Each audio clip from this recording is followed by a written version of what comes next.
what we are seeing really is a technological arms race between the richest companies in the world, the most powerful governments in the history of the species, and then a lot of people in economically precarious, politically disenfranchised, and otherwise disadvantaged positions who are seeking to effect change on a local level.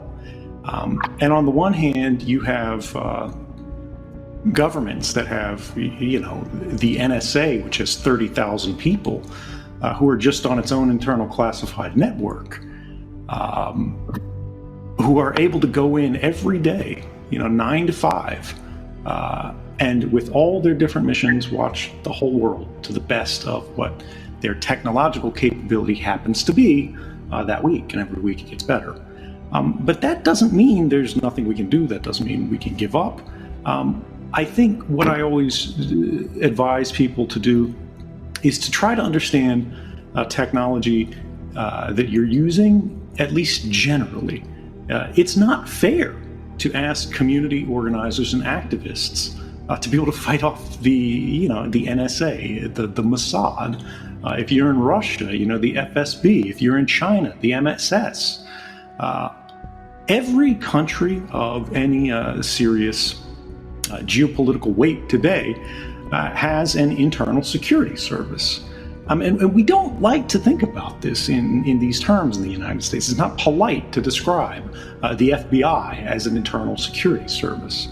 We think about them, we're shown them on TV and in movies as the good guys, who are saving us from terrorists, criminals, mobsters, whatever. Again, the light holding back the darkness is very clear, black and white world of good guys and bad guys. But you have to remember that it's that same FBI that Alvaro M. Bedoya, professor, I believe, at Georgetown,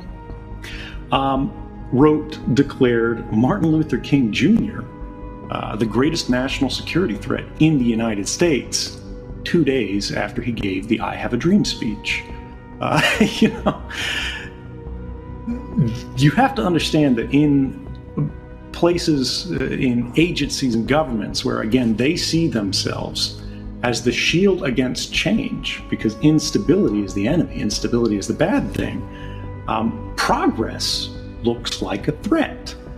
And so when you start to understand that you will always be the enemy to them, even if what you're doing is absolutely right, even if you are the most peaceful, even if you keep your nose clean, even if you are the perfect angel that they always deny that any activist is when they run up against law enforcement, because in reality, everyone's life is complicated and we all have to make hard choices. We need to understand how it is that we are targeted, at least generally. That technologies will change. The programs that you use for safe communication, which right now you could download, for example, the Tor browser, Tor. This allows you to browse more anonymously on the internet. You could use Signal, which is an encrypted messaging application. It's free, it's not corporate. These things are great for the moment, but they don't protect you. They're not an invisibility cloak it's not a get out of jail free card. What it does is it reduces your window of vulnerability. It reduces what can be easily and cheaply known about you. And you have to remember that even the NSA, even the FBI, whoever you're afraid of, they have a budget too. They have a limited number of people, even if it's an extraordinary number of people. There are so many hours they can work, there are so many things they can look at, and they want to go home and watch their shows too. The harder you make their work, the more free you make your society. And I say that, people get nervous about this. They think it sounds radical. They think it sounds like pro-terrorist or whatever. But you have to understand that in the United States, if you believe the lofty rhetoric that we put in founding documents, right, which we all know were not so perfect, but if we believe the things that we were taught is the way America is supposed to be, the work of law enforcement is supposed to be hard. It is supposed to be difficult. The extraordinary powers that they are granted are supposed to be used as a last resort when there's a real public safety imperative in play here. And their actions, whatever they may be, despite the gravity of the threat, are supposed to be limited to what is necessary and proportionate to the threat faced, the threat presented. Now, when is the last time, you went on Twitter and looked at the police videos of the day and went, oh yes, that's necessary and proportionate to the threat of protesters, people marching. And then we talk about just organizers, right? People who are trying to make a change. And this is at the planning stage. Well, this gets back to understanding a fundamental truth of the world. Intelligence agencies use the same kind of language that law enforcement agencies do. They say, we're here to keep you safe. To all the senators, all the congressmen, all the media, they can go out on 60 Minutes anytime they want, and they can command the broadcast attention of the world. But surveillance is not about public safety, and this was very well established in the documents in 2013 for anyone who wants to look at them.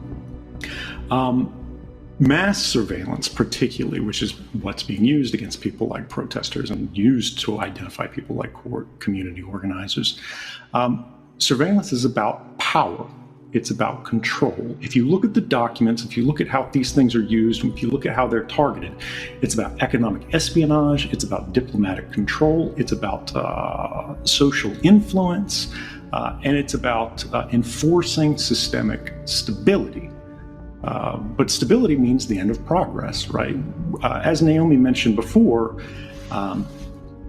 there will always be crises, there will always be disasters that occur, whether it's a pandemic, whether it's an earthquake, whether it's a hurricane, whether it's a human disaster, whether it's a war, whether it's a politically intended act of subversion that upsets our world, there will be a level of instability that's thrust upon us. And then we have to ask ourselves, well, who is benefiting from this, and how are things being restabilized in the wake of this?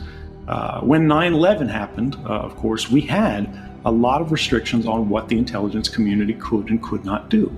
There were strict limits on the collection and interception of communications that were in the United States, even not about Americans, even not between Americans, but that were simply collected here. But why was that? That was because the intelligence community so grossly abused their powers in the previous civil rights movement. And so restrictions were imposed on them, but then they go, oh, hey, terrorism, everything's different, everything's changed if you don't give us carte blanche, if you don't let us do whatever we want. You're going to die, your children's going to die, the oceans are going to boil off, the atmosphere is going to catch fire. And that works, because when people are fearful, they're very easy to persuade. We see it happening now with the pandemic situation. We see it happening now with media representations of the protest situation, where not just some channels, but actually many of them play up property crimes. They play up the scariness, the sporadic violence that happens in any protest, no matter how well behaved, because there's always going to be some level of knucklehead in any group of human population. And just, I know I've sort of gone off on way out in the woods here, but I want to bring it back. Association, the right to associate freely, the right to speak freely. All of these things are basic fundamental rights that are supposed to be guaranteed to everyone, and for good reason.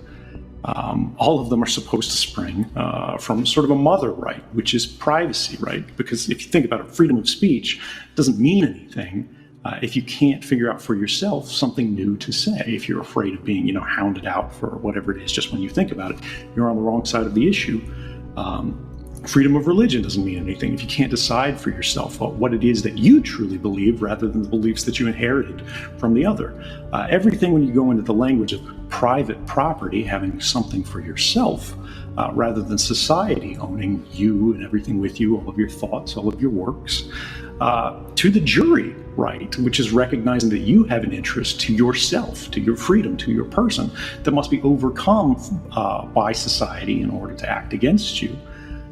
All of these things recognize that there are lines around a person that must be respected to produce liberty, which is this general principle that we should be able to do what we want. We should be able to believe what we want. We should be able to advocate for what we want, so long as we're not hurting anyone.